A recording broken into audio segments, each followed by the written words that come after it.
Welcome, welcome, welcome.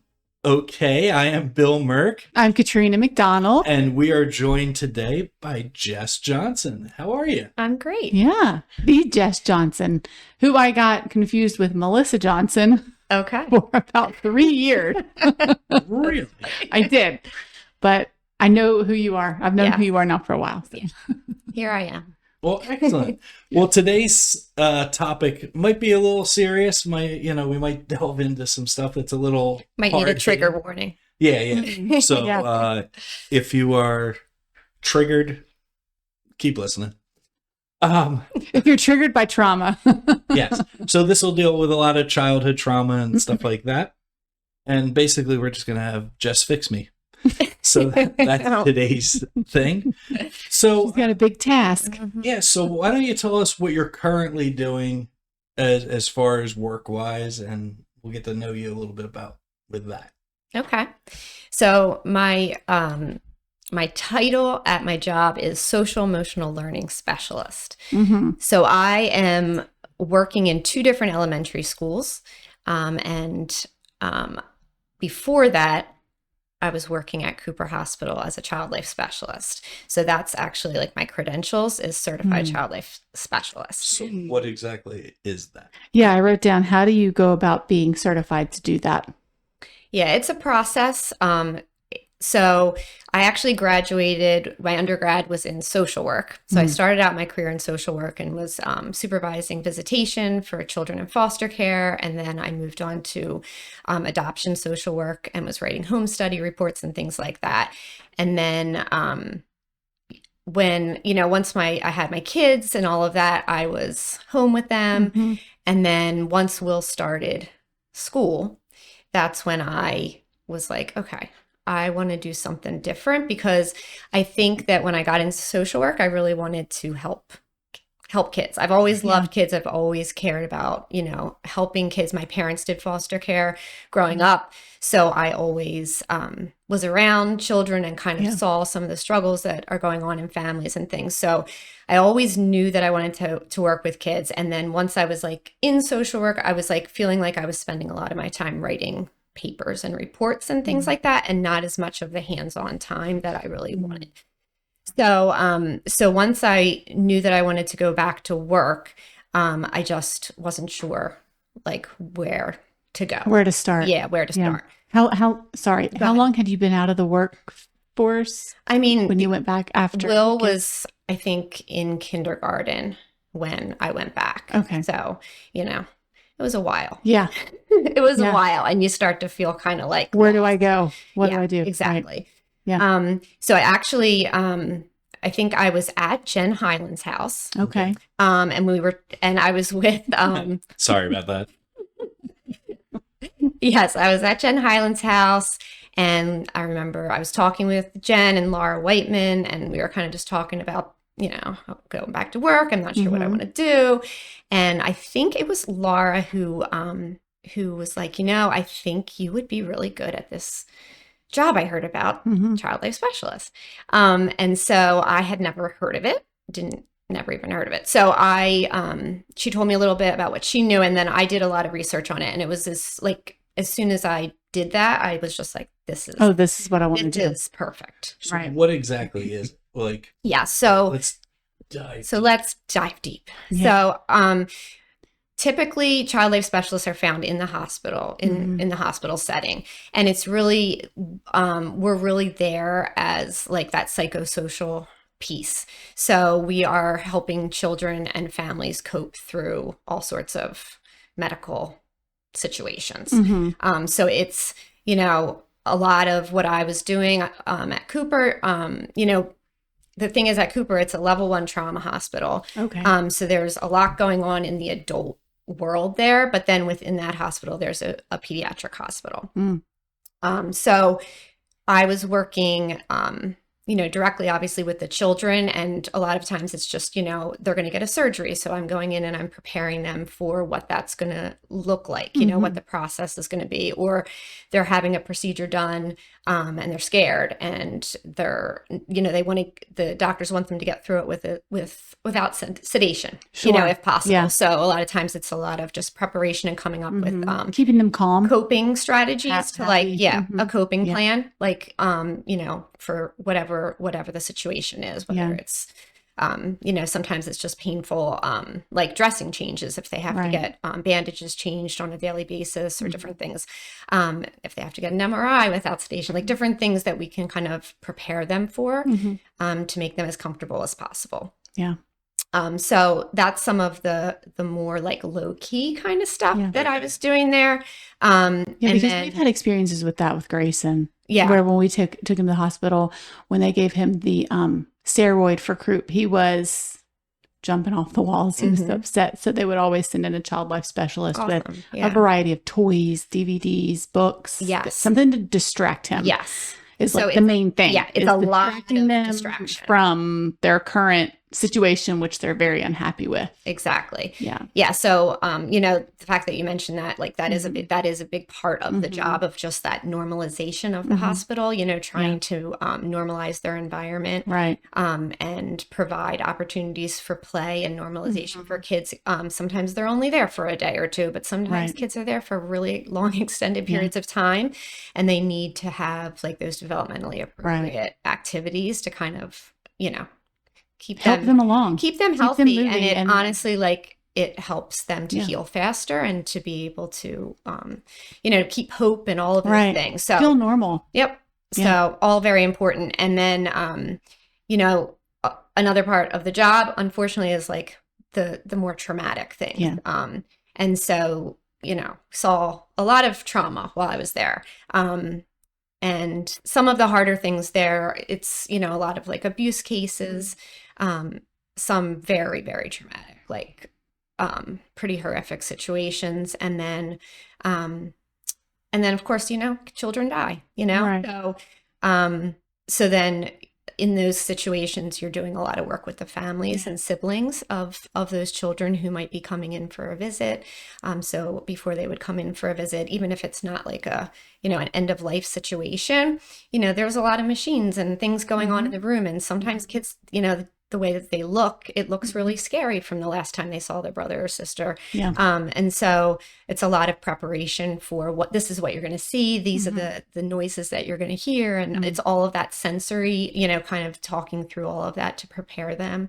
Right. And then if it is an end of life situation, like giving them the opportunity to, to say goodbye in the way that they want to. And sometimes it involves telling the children. Oh, wow. That's not ideal. It's always best to hear something like that from somebody that and trust, like a parent or a grandparent or whoever might be the trusted adult in the child's life. But there definitely were times where that was the plan, and we would talk with the family about this is kind of, the way that you can approach it. And then sometimes they back out a little bit. Yeah. It's an awful thing to have to do, and nobody wants to break their child's heart, and so sometimes they would just be like, I'm sorry, I just can't do it, but they need to know, we need to do this. And so then we would kind of, help that conversation along and be that person for them that they needed in that moment. Right. How did, with all that trauma and all that, coming home at night, how did you deal with it? Like, I mean, that's going to weigh on you. Yeah, for sure. I think, it's kind of like that compartmentalizing thing, where you have to really be able to do that and kind of leave it at work the best you can. So, our child life team is, at Cooper was very important in terms of being able to like decompress and process through the situation that happened. Like, this is what happened. I need to talk this out before I leave work today, so that I can leave it there. And then that is just what you choose to do. You just leave it there. Now, that it's easier said than done. It doesn't actually like 100% leave you, but like you can kind of just like, that's going in the box for now. We're done with that for now. And I need to go home and be a mom and a wife and all of those things. I think over time, that got harder for me to do in different ways because, you know, sometimes it is secondary trauma, really, you know, like witnessing other people's trauma, the visual things that you see and like just certain things that you hear. It's like, you know, just it's hard to let it all go. And so I think that like there was a lot of like the one summer I worked there, it was just like a lot of drownings, honestly, like just a lot of that. And so I started to become like very anxious when my kids were around. Like, what are we going to be like at You're the making beach? Katrina anxious right now. I'm sorry, Katrina. Afterwards, we'll have. No, we're not going swimming this summer. Yeah. So, yeah, but at the beach, stuff like that, like I was starting to like feel just this anxiety building in me, and I'm like, oh my goodness, like I need to like calm myself. And it just started to like those kinds of things just started to really weigh on me more and more, and you know, you can't control what's going to happen in a lot of ways, but then as a mother and a parent, you kind of feel like, okay, what can I control to keep my kids safe and things like that.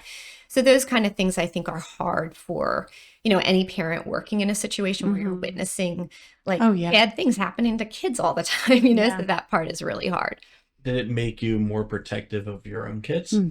Not necessarily. Okay. I'm married to Mark. So he is like not Mr. Safety. No. Never got that impression. No, not Mr. Safety. So, you know, sometimes like, and in that way it was good because if I tended to be a little bit more like, they need to have a helmet and they need to have all these different things, like normal things, but like also kind of like sometimes over the top, and he would be like, they're fine. And sometimes, you know, it's like, no, they actually do need to wear a helmet when they ride their bike.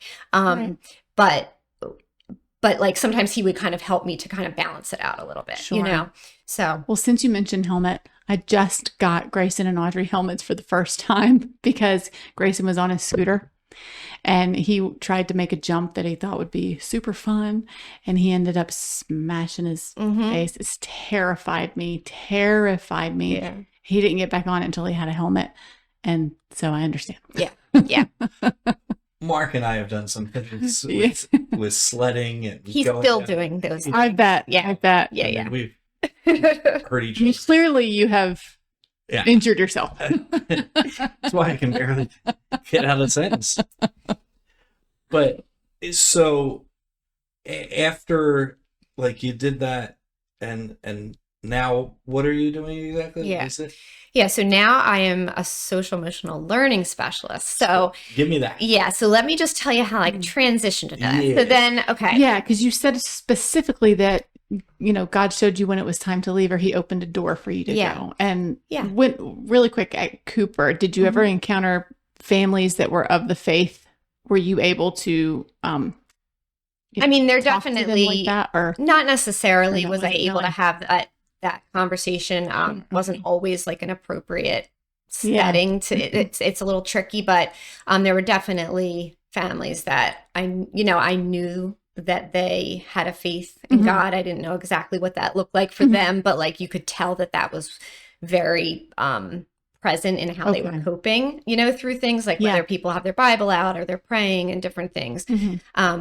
So you can kind of see the difference in the way that people handle situations sometimes, whether or not they have a faith, you know, in somebody. Yeah.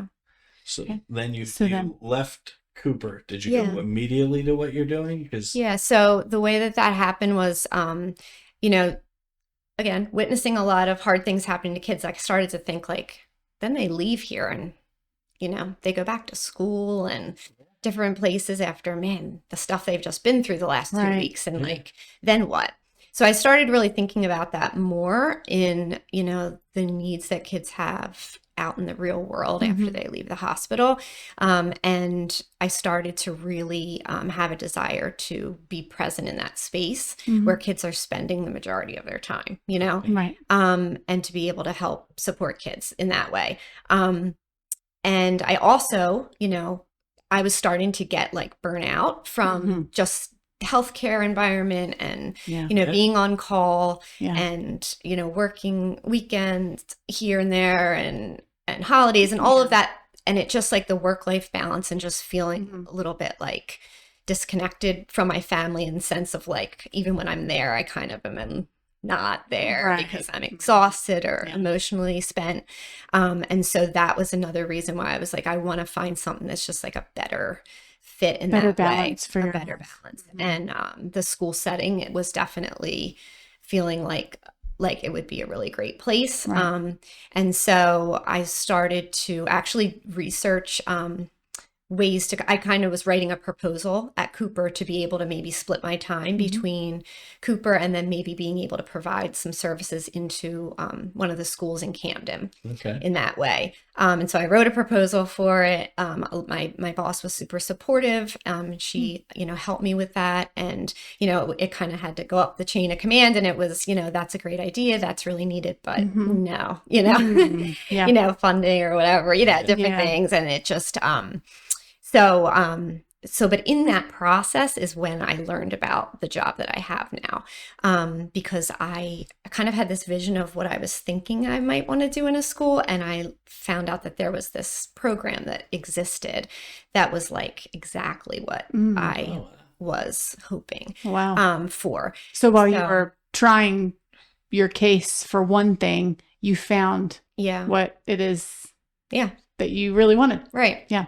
Yeah. So I ended up applying for, well, actually before I applied, I was able to it was just really cool how God, how sometimes you think back, I didn't know I wanted this until right this minute, but all the things that had to come into play to make this happen were years in the making. And so thinking all the way back to when I became a child life specialist, which I think you asked me that question, and then we kind of fell. Sorry about that. I tend to be all. I don't remember that I did that. Yeah. So, but in the process of that, and going back to that a little bit, there is a process of doing a practicum and doing an internship, and there was some additional coursework I needed. I didn't have to do a whole lot what you because I had social work. You already had social work, as your background, right? And because a lot of the electives that I happened to choose when I was doing my degree were based in children and child development and things, because that was always my interest. So I only needed a couple classes in addition. And then I had to do a practicum. I had to do a lot of volunteer hours in different hospitals. Then I did a practicum at Cooper, actually, and then I did my internship at St. Chris. And what is a practicum? So the practicum, it's like an internship, but do you know what that is? Oh, of course. Okay. Yeah, so it's basically I'll let her tell you. Yeah. Thanks, Bill. She'll clear it up for you. Here we go. Yeah, so it is basically the same thing as an internship, but usually just a little shorter. So, so the practicum might have been 10 to 12 weeks, and then the internship was 600 hours. Gotcha. Yeah. So, I'm still lost because her husband's good at math, but I'm not. So 600 hours, that could be a week and definitely a year. I have no idea. Wow, 600 hours. A few months. Yeah. Okay. It's okay. Yeah. Sorry. That's just when you tell that kid is I remember years ago. Yes. You take them, they're this many months old. Right. And I took Ethan, and we were in some gym thing. And the lady was we were in this climbing thing. We were literally climbing. It was in Cherry Hill or whatever. It was a rock wall? No, inside one of those ball pit thing, in there, climb up in their slides. Well, I took him up there. She's like, "How old's he?" And I'm like, "Yeah, 3." And then, and she's like, "Well, my kid is 638."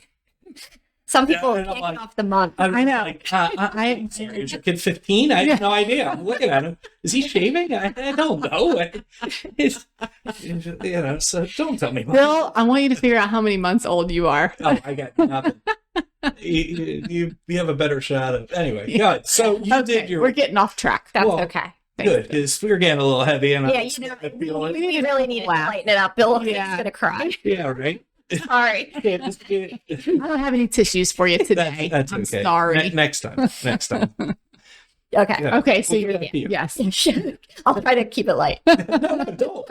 You don't have to. I'm just saying, like, it gets lighter. This new job is a lot lighter. Exciting. Oh, okay. Okay. Yeah. Yeah. So what were we talking about? We were in school. We're in school. You So that have done doing all the you did the extra things that you needed to be in the elementary school program that you're in now. Correct.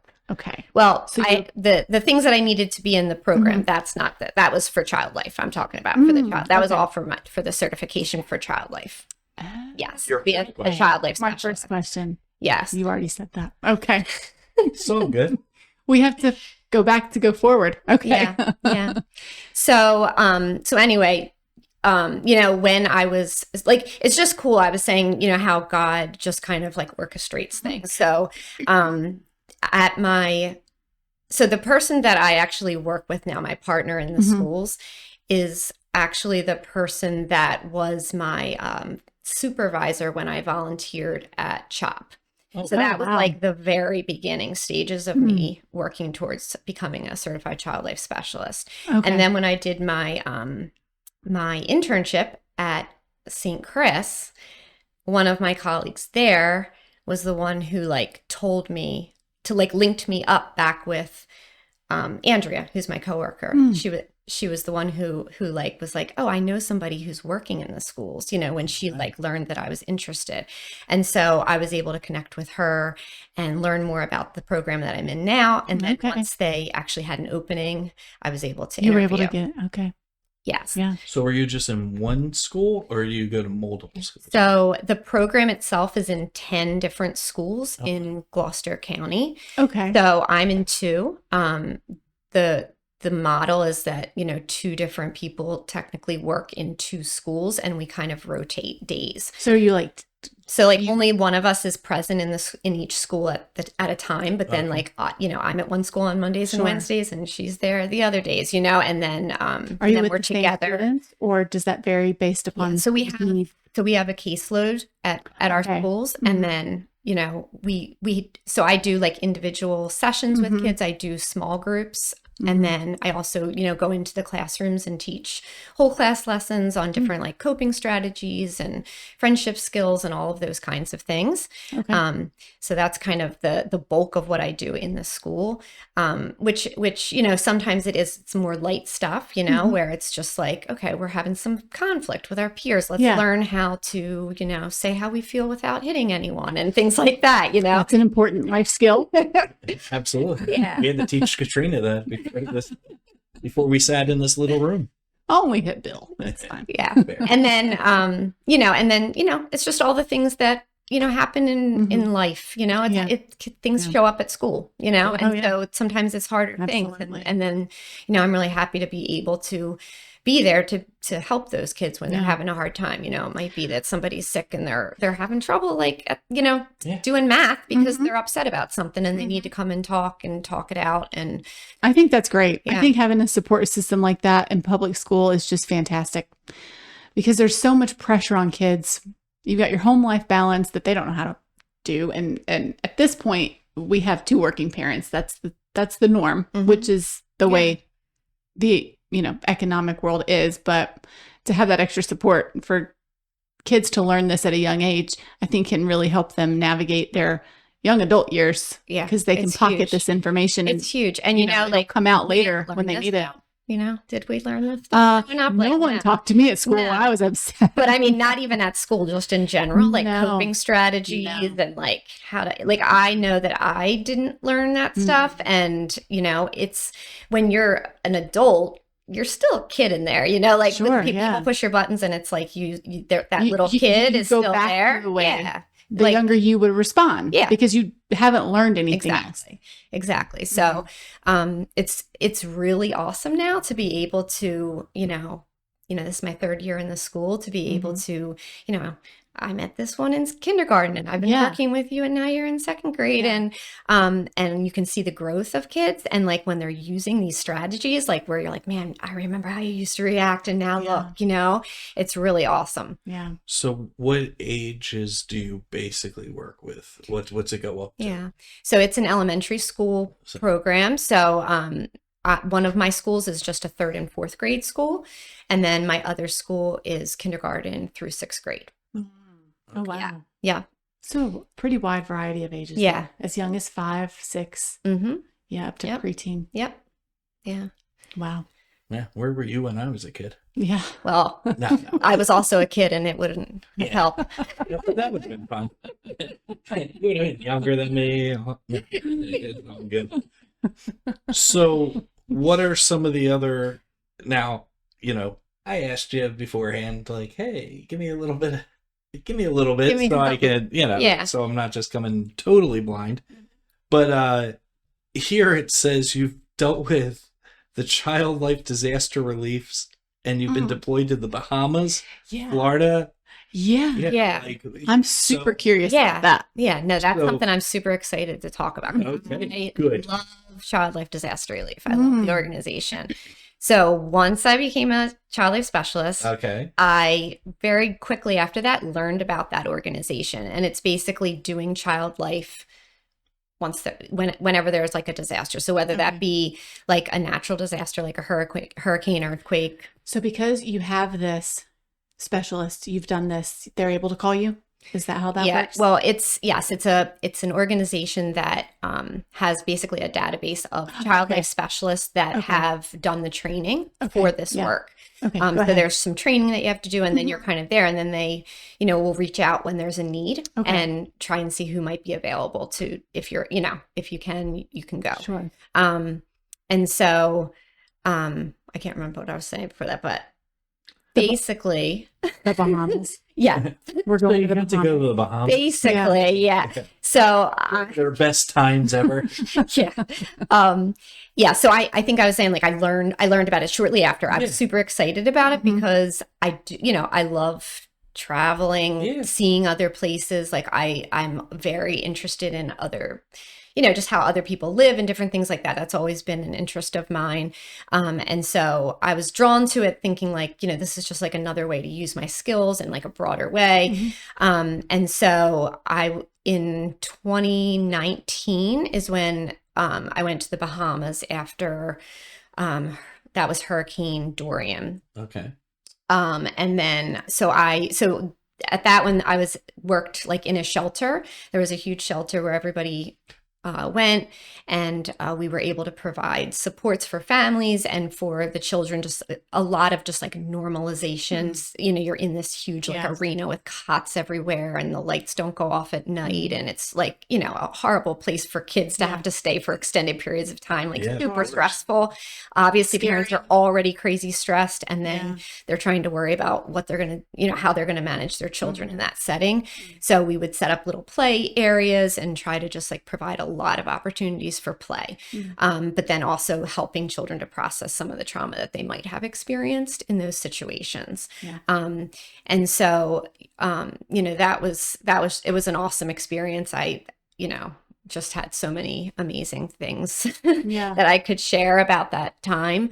But I think it was 2020. It was actually right before COVID. It was February of 2020 is when I went to Puerto Rico right after the big earthquake that they had.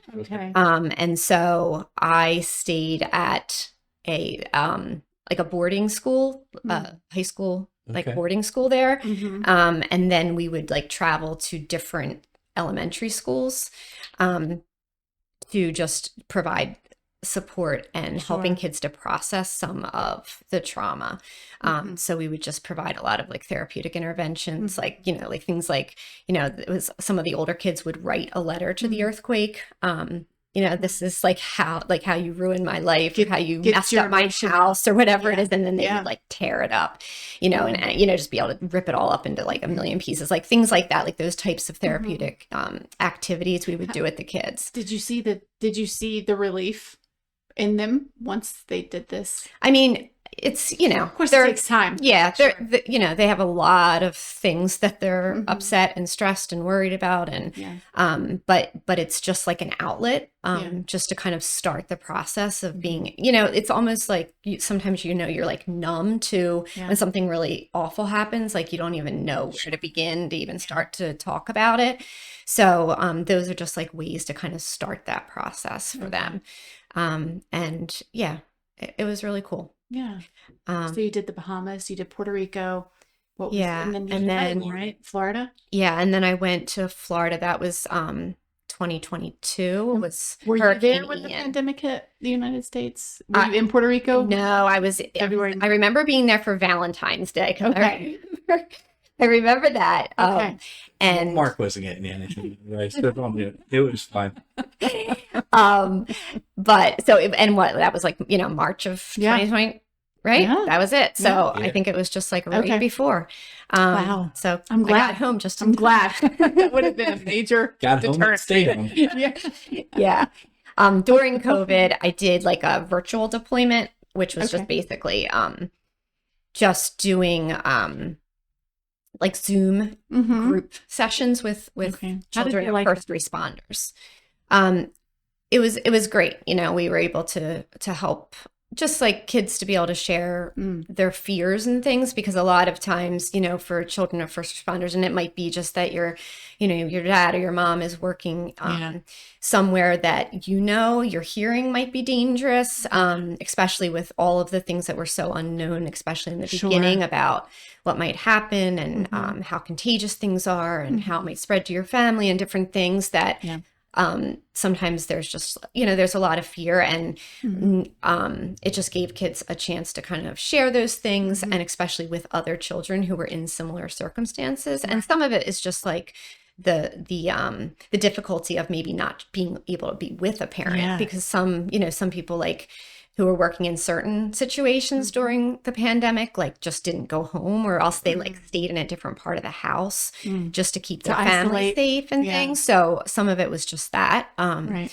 So yeah, so I did that. Kids do take on so much of our anxiety too, and really we don't even know it until they're having a they absolutely moment. do. And I think that's one of the big things of like child life and stuff is that it's important to talk to kids about hard stuff. Right. Mr. Rogers always did that, right? Like that's like, he always did, he didn't like avoid talking to kids about hard things. Right. And when we do, kids are going to make up a story that makes sense to them. And a lot of times it's even worse than the reality, So that's so true. Well, I'm really bad at segues, so is it time for a break? It is time for a Welcome to Emmanuel Baptist Church, where our focus has been building strong lives in Jesus Christ since 1925, right here in Maple Shade, New Jersey.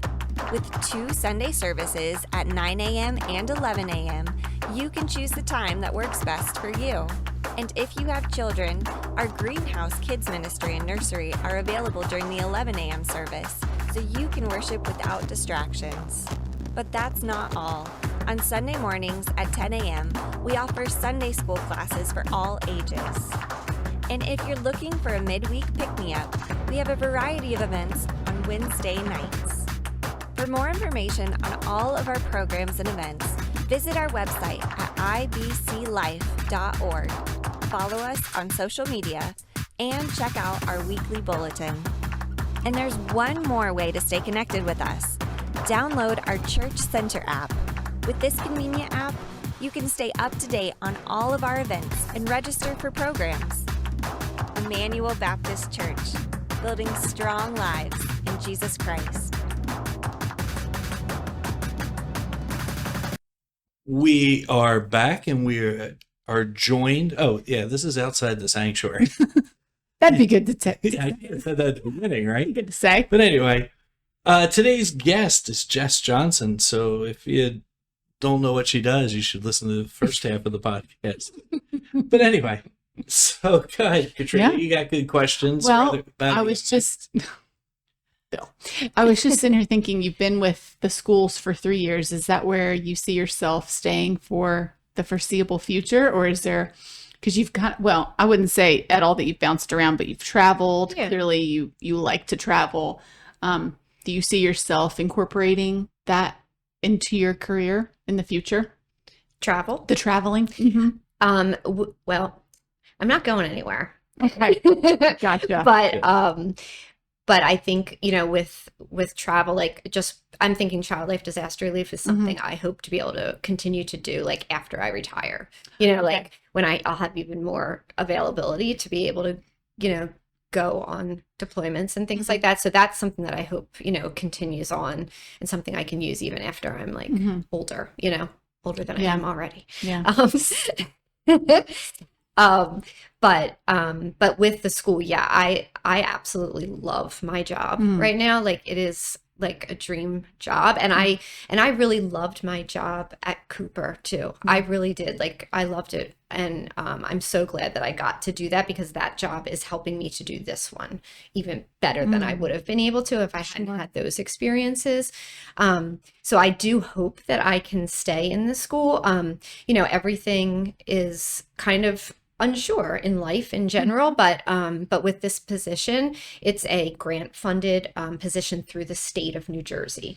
And so it's a 5-year grant. I think so. I know that the program is fully funded through next school year. Okay. Through all of next school year. And then there are really smart, wonderful people that are involved in the program. That's job it is to, speak to the legislators and, present the data. Why you need this, why this is important. Yeah. And Rutgers is currently doing a research study on this program. So, we are collecting all sorts of data and surveys from students and teachers and parents about the program. That all goes to that research study, so that, that just kind of helps to validate the work that's being done and hopefully cause it to be able to continue. That's the hope.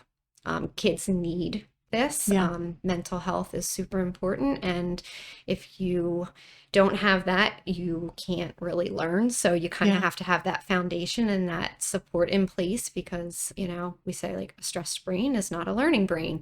So until you have that piece there, you're not going to really be able to be successful in other areas of life. I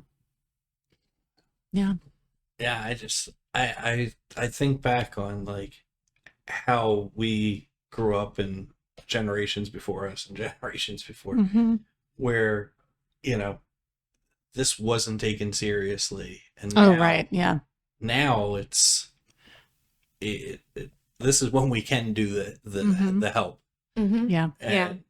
So I hope they grant you everything, because absolutely. And I think like that's, there's a lot of obviously awful things that happen with the pandemic, but one of the positives there is that it really did shine a major light on mental health, and especially with children, children being, home for extended periods of time. Did you see that causing, what did you see come from that in the kids and the children's ability to learn, I guess you could say? It's, we kind of joke about like COVID, COVID babies. Because absolutely. You see that like it definitely affects regular child development when, kids are, isolated, in different areas. So some of that is just that inability to function in a classroom, and just like some of like the norms of like, kids during the pandemic that were young weren't maybe like, they weren't going to church services, they weren't going out to dinner with their parents, and like just doing things where like you're in public and you need to be able to like follow some rules and some boundaries, norms and things like that. Stay away. And so, so some of like, some of the things that we were seeing in like kindergarten classrooms, like, the first week of school is like, wow. Like feral animals, and so some of that is like, and part of that is, in kindergarten, you have to learn how to be a student. It's part of the process of just normal kindergarten anyway. But then with the pandemic, you can see that that piece really adds a lot. Sure, so absolutely. It's funded by the state. How many, like you're in Gloucester County? So it's only so the program is only in Gloucester County. It's in 10 schools in Gloucester County. I think the original hope of the program was to like, be able to continue to expand it, and hopefully, in the future. Is that in the whole state? Yeah, in the whole state. Just the program that I'm in, it's the Clayton model. It started in the Clayton School District, and so they just had such a successful model that was doing such amazing work that they were able to get this grant to start to expand that program into other schools. Right. So so currently it is just in Gloucester County. And is there anything like that in any of the other counties? Like similar? Not. Yeah, I mean, I don't know of anything like specifically like this. I mean, I think I can't say enough great things about the people that created the program, and just like it's just like a perfectly run program in terms of everything about it. And I think one of the things that I think is amazing about it is that like I don't have a curriculum.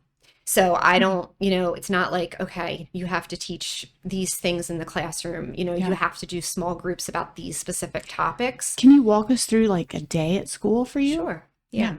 So so a typical day is mostly consists of small groups. Okay. So I will run multiple groups throughout the school day, and the groups meet once a week during the school day. Same students, so they know you.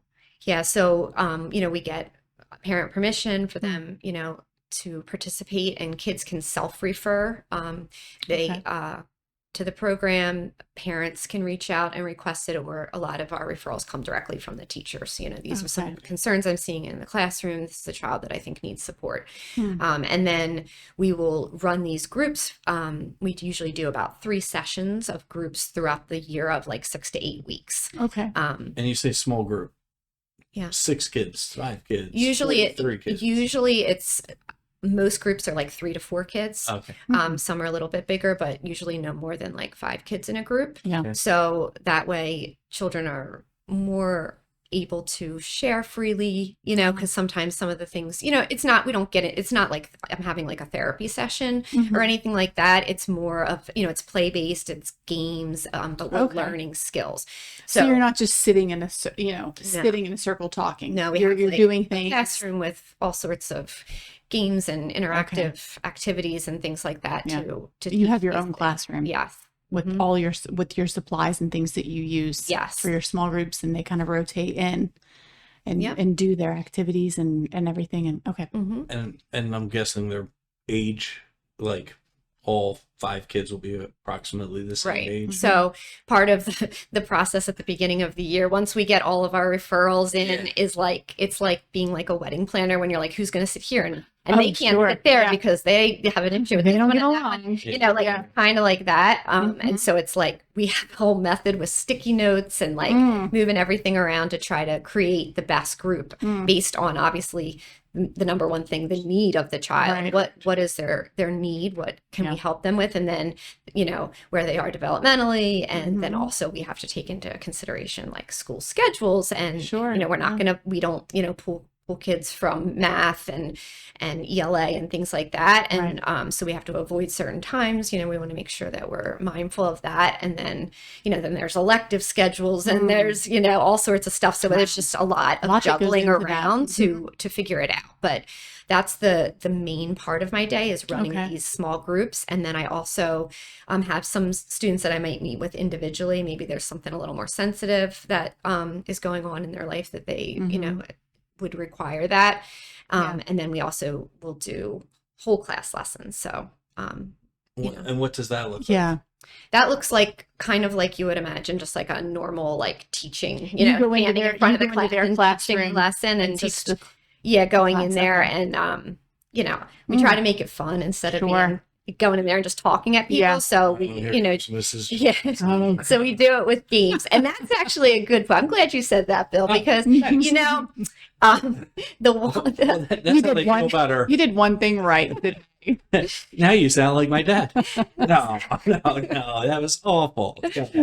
So that made me think of like one of the positives, talking about how like when we were saying like when we were kids, like we didn't talk about mental health or if somebody did, it would be like maybe we you would feel uncomfortable or and so the other great thing about this program is that it really changes the culture in the school about that topic. And so it's very normalized that our classroom it's called the Child Connection Center. The kids know it as the CCC. Everybody knows the CCC. That's good. And so many kids are on our caseload. It's just normal that you go there. It's fun. It's not seen as something to be like embarrassed about. Kids that don't go are like, when are you going to take me? You know, like that's like you're in the hall and they're like, take me. I have trauma. Bill's going to show up one day to attend one of your small groups. I'll be in my Oshkosh big Oshes. Come in. Yeah. Mrs. Johnson.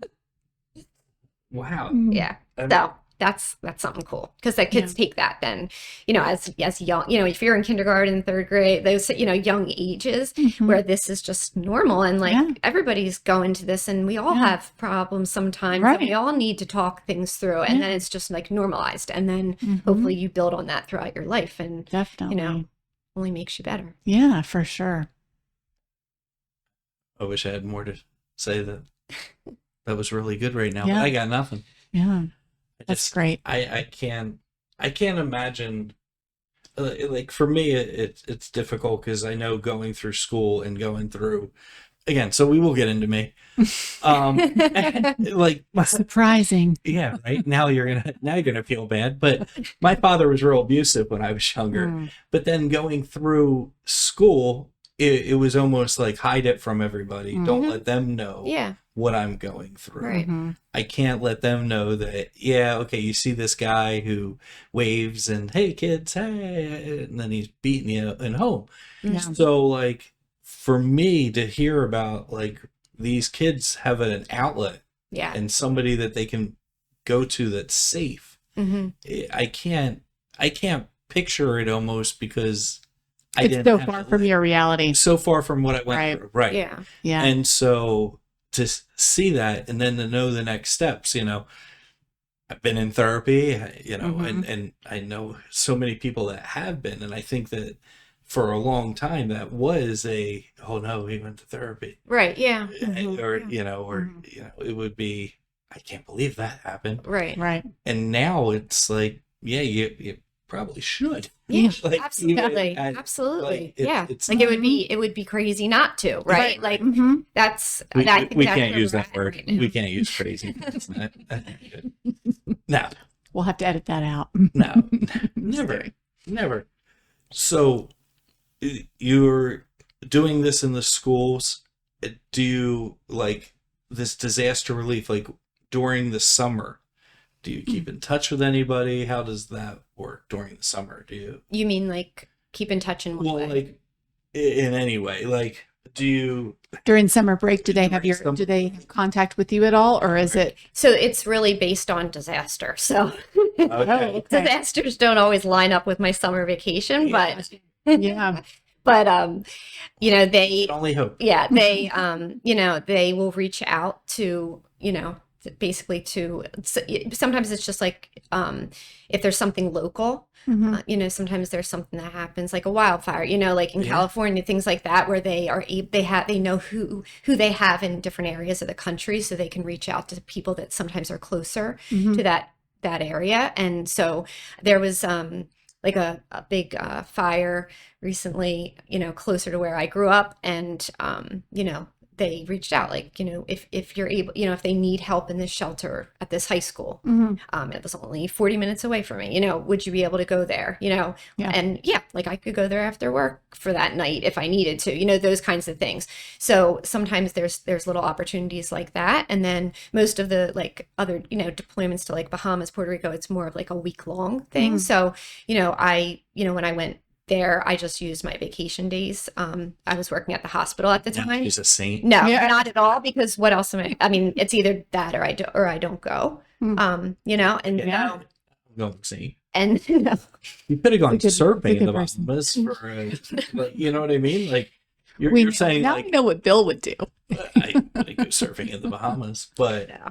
But like, you know, like I said, like it's not going to necessarily line up with, you know, a good time. And especially when I worked in the hospital, like I didn't have like long periods of time really off anyway. Yeah. So this was something that I wanted to do, you know, and it was meaningful. It was, you know, it's tiring, you know, to use time off to do something like that. But it's, you know, that was for me, like that's, I think what also helped me to get by when I was still at the hospital, where I needed like those pockets of like, just something like different sometimes, you know, and something that felt like I was doing what I was supposed to be doing. Yeah.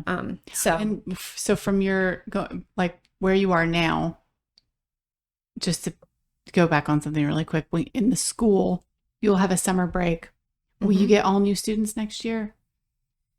Like on my caseload, you mean? So each year, we just reevaluate our caseload. So we don't, we don't carry students over automatically from year to year. We really reevaluate every single year. And a lot of times it's a lot of the same kids, but we also kind of like graduate kids too. Like even if, it doesn't mean like, some kids are, okay, you had some really hard stuff that happened, and that's not going to go away. But you've made a lot of progress in being able to learn strategies to be able to cope. And again, like this is school based. So the goal is really, I'm trying to help you to have the strategies that you need to be a successful student and to get through your school day and get along with your peers at school. Right. Some of these things, it's going to require more than just that, and so we are, always like referring out to outside counseling for children that need additional supports. So sometimes it's, there's a child that is probably going to be in counseling for years for this, but they're doing really well at school, and they've learned a lot of strategies, and they know they can check in with me if they need to, but they don't need to keep coming every week to have a session. And so we will kind of graduate those kids, and then they can come back on at any time. So maybe like 4 months from now we're starting to struggle again, or something came up, they could always come back on our caseload. But each year is definitely new children coming in, and some of our previous ones. Okay. Yeah. That makes total sense. Yeah. So you have a list of counselors, or like for the community? For the community? Yeah. We do have a resource list of that we were able to send out to parents that kind of takes away some of the legwork of looking for a provider, because that is one of the hardest things to find. So now what happens when, like, are all the parents on board with this? Because I know that parents can be That's a good a question. little bit tricky. Thank you. That's a good question. Finally. That's a very good question. Yeah. We have had very little pushback from parents. The majority of parents are so thankful that this program exists and have been able to see the difference that it's making for their child. Yeah. That's the overwhelming response.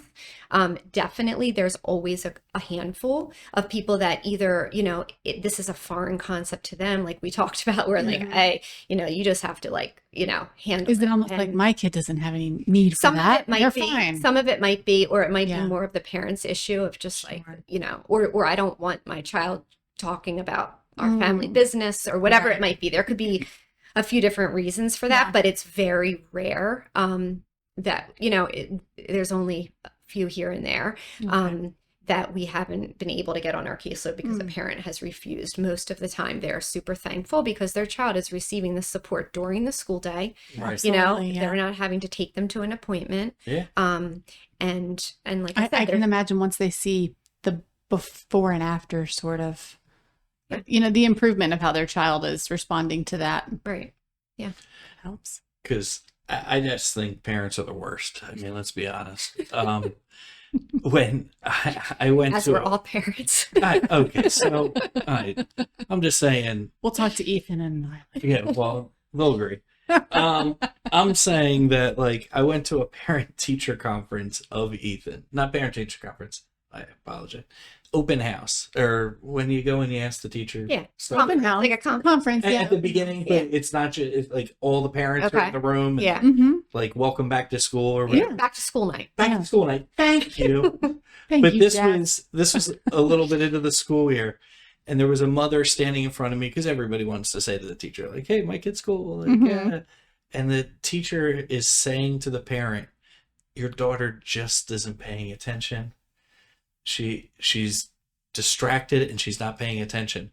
And the parent had their phone up and they were playing on their phone and went, "What'd you say?" Right in front of me. And I actually bust out laughing. I was like, huh. Yeah. And so then I always think, doesn't fall far from the tree. Right. So that's why I always wonder with this, our parents, in the way. Or are they like, Yeah. the kid's like, I need help. And the parent's like, yeah, good for you. Yeah. Yeah. Like, Yeah. I mean, that Yeah, sometimes, I mean, you can see like sometimes it can be frustrating when you see like that you could offer help or that there could be more that could be done and you know it would make a difference, like, you know, and like when a parent is standing in the way of that, or like you can see the pattern that's going to happen because of, you know, different factors at home and things, and that's always hard. That is hard. Now, did you have to deal with that at Cooper when you were at the hospital? Good question. It's Bill, like I do a Bill podcast. Showed up today. Yeah. Some days. Yeah. So that definitely happened in the hospital too. That's what I'm figuring. You know, we would, like, especially surrounding death, you know, like, you know, sometimes it's like, yeah, we're not going to tell them, you know, your brother, you know, is dead, and we're not going to tell him, you know, I don't want to ruin Christmas. Ever? Sometimes like we're going to, yeah. So I'm going to bring up and it makes, and like, think about it, like, you know, it makes sense. Yeah. You know what? Like, you know, I don't want to break my kid's heart. Like, I mean, I totally understand that. Yeah. So, but also it doesn't make sense. Right. So, do you know who Gary Shandling is? He was a stand-up comedian and he had a couple TV shows. Older. Do you know who Gary Shandling is? No. Oh. Sorry. I mean, I'm probably old enough to know. I just don't know. You should. But I mean, we're the same age. Well, he was a super famous comedian and did the Larry Sanders Show and did all these things. His brother died when he was like 9, and his parents never told him that he died. Never in his life. Where did the brother go? One day he was here, and then now they just went and let's have dinner, and he never told him that his brother passed away. And some of the things more than you think. I mean, I've seen it happen, you know, in some ways in the hospital, and it was kind of like baffling to like jarring. Yeah, it's like, wow, like that is going to do some damage, you know. And I think that's the big thing with kids and like adults is like the number one like protective factor for kids against like trauma and like all of it is that caring adult in your life, that support.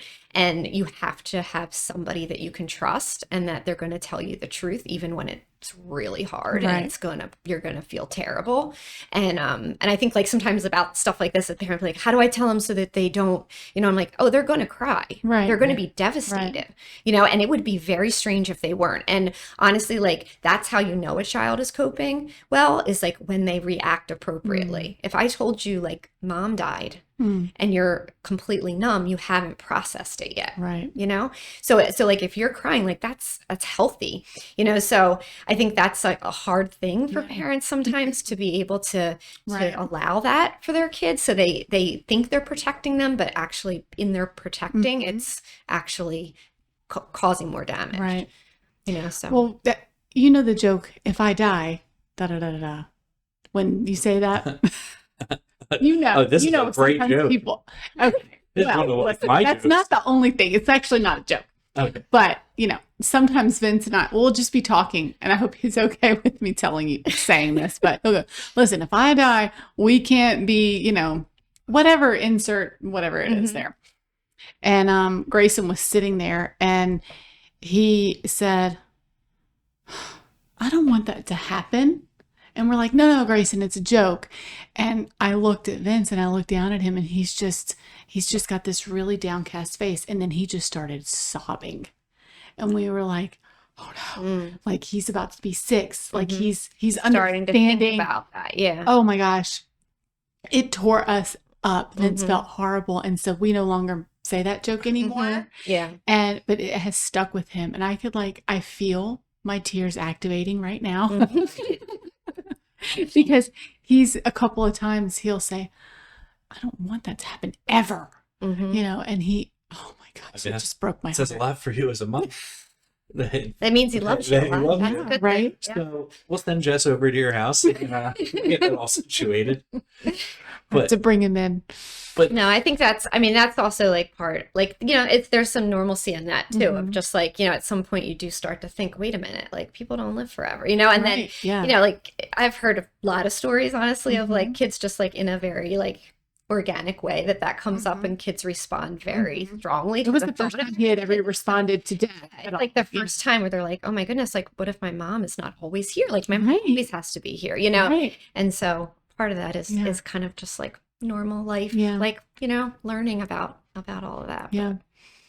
Yeah. Well, on that note, hey, thanks for coming. Wow, we ended on that. I know. Joke or something. My goodness. I got nothing. I think that this is such an important topic, and I think, Jess, I really commend you and thank you so much for talking about it. I really, you know, we got to get it out there a little bit more, because I'll be honest, as a parent, I was probably pretty bad at it as well. Like, I wasn't one of these ones.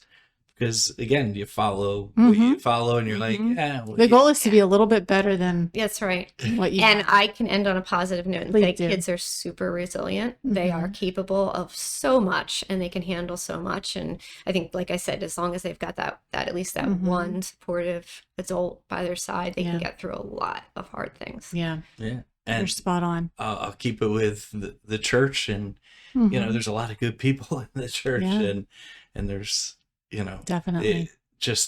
If we're walking with Christ, the kids are seeing that. Definitely. Yeah. So thank you so much for coming. Thank you. And Thanks for having me. Yeah. no problem. So I'm going to do my normal, like, subscribe and like and follow and blah, blah, blah, blah, blah. I didn't doubt that you would. I mean, that's how you have to end it. And then people go, oh, it's over. I can turn it off. Yeah. Even none of what he just said. Yeah, I'm not going to do it. No. I'm going to fight. I'm not subscribed. You're not subscribed. You're like one of the co-hosts. Oh man. Terrible. I guess I should do that. Jess, I need help. Thanks, everybody. See you guys.